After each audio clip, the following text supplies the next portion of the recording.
read you the book My Very Favorite Book in the Whole Wide World by Malcolm Mitchell, and it's illustrated by Michael Robinson.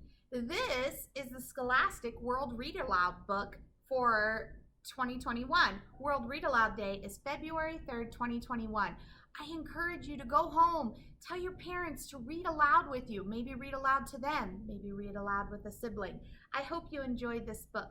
My very favorite book in the whole wide world. In the front here is a letter from the author talking about his true story of his life as a reader. I'll zoom in so you can see closely what it says. Welcome to the true story of my life as a reader. The kid in this book is named Henley, but Henley is a version of me. When I was a kid, reading was my biggest challenge. It was the thing that scared me most because it was such a struggle. In school, when we were asked to do what was called round robin read-alouds, my worst nightmare was listening to each student read, knowing my turn was coming. As the book's passage made its way toward me, my hands would get clammy and my armpits would sweat. Then my heart pounded like a nervous drum. Nothing felt lonelier than being the kid in the class who couldn't read well.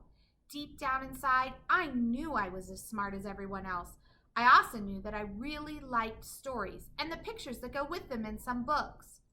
Fortunately, through athletic scholarships and people who believed in me, I was able to go to college. That's where my reading struggles really showed themselves. Trips to the grocery store were stressful because there was so much reading involved in the simple act of buying food. I would misread labels and grab the wrong items. Once, I picked up applesauce thinking it said apple slices. I didn't notice my mistake until I got home, realizing that it was my inability to understand the differences in the label wording that caused the mistake. Mishaps like that kept happening, and they showed me that I needed to make an important decision. I wanted to be a better version of me, which meant becoming a stronger reader. I began by practicing reading as much as I practiced football. This meant working at reading just as hard as I worked at sports. The whole thing felt impossible at times. Thankfully, I was surrounded by many caring, patient adults who nurtured me into a reader, especially my mom, who in my eyes is a superstar. Mom and others helped me understand that there's no such thing as a bad reader. They showed me that my reading struggles weren't my fault and didn't make me a bad person. It's just the way my brain is wired. I sometimes have trouble with words on the page. This was all very important for me to come to believe that I'm not good or bad because of how I read. I also figured out that comparing my way of reading to other people's is a waste of time. It's like comparing my name or my smile with someone else's.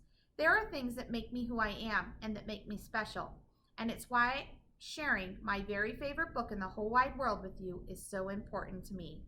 And there's a picture down here. I was a grade school graduate who later went to college, also in search of books that spoke to my heart. And then there's a picture of him. Even as a Super Bowl champ, I spent my free time off the field getting stronger at reading. Malcolm Mitchell. So he was a Super Bowl champion. He actually played in the NFL and later became an author of the book we're reading right now, my very favorite book in the whole wide world. He's dedicating it to my mom, my very favorite person in the whole wide world, Malcolm. And the illustrator dedicated it to my lovely mother, Carmelinda, who always encouraged me to read and draw, Michael. My very favorite book in the whole wide world. Hi, I'm Henley, and this is a story about finding my very favorite book in the whole wide world. But it wasn't as easy as it sounds. Reading can be hard, you know. Once upon a time, everyone thought I hated to read. That's just not true.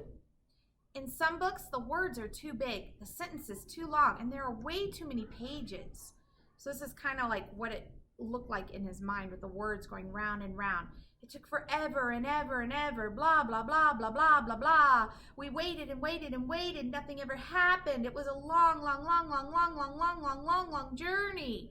Blah, blah, blah, blah, blah, blah, blah. They walked and walked and walked through the dry desert and on and on and on and on and on. Blah, blah, blah, blah, blah, blah, blah. On and on and on and on and on and on and on.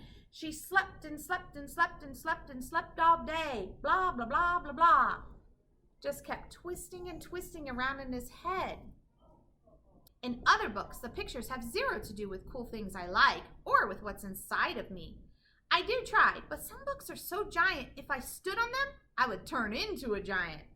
Other books are so boring, I'd rather use them as pillows.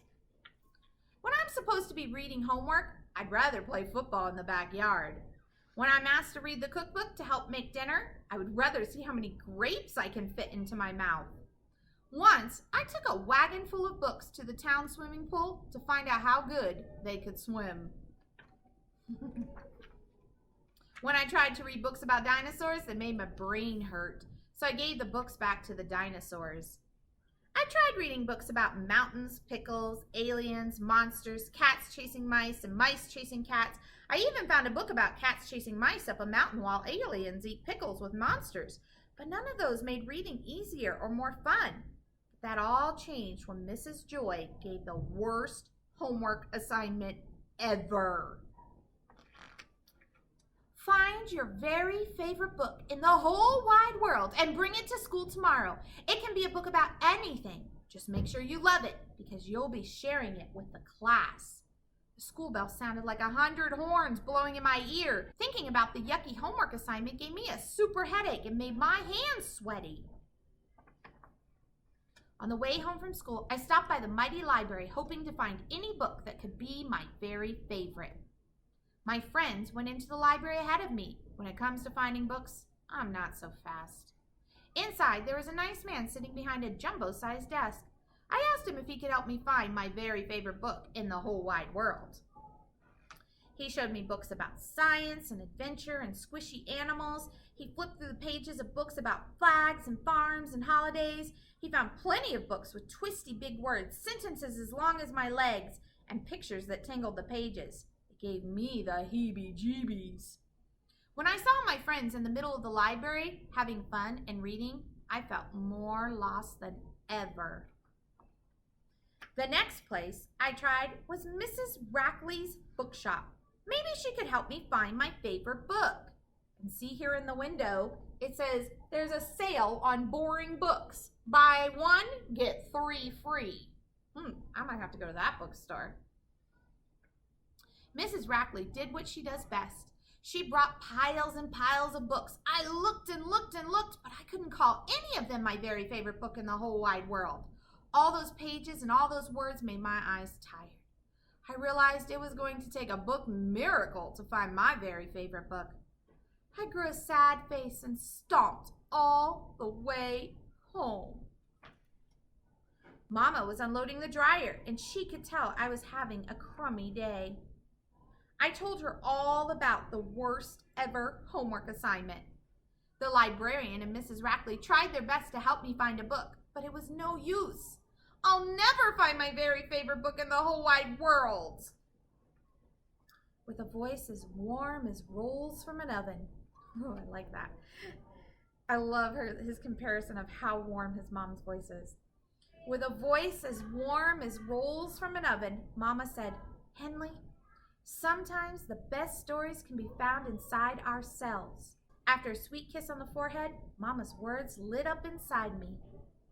That's when I had a brilliant idea. The next morning, I could hardly wait for my turn to share my very favorite book in the whole wide world. I stood proud as all eyes in the reading circle stared at me. Everyone thinks I hate to read, but that's not true. Yes, some words are too big, and some sentences are too long.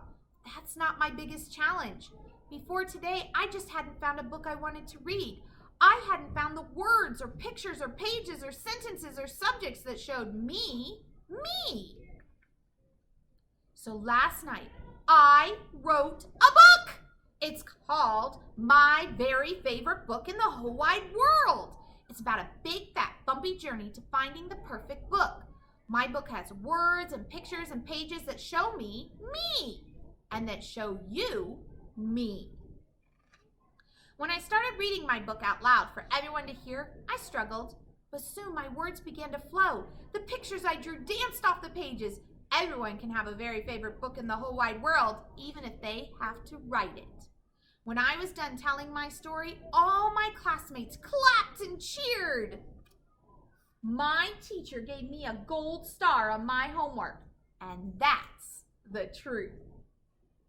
So, he wasn't able to find a book that was his favorite in the whole wide world in a library, at a bookstore, or anywhere, so he wrote his very own favorite book in the whole wide world.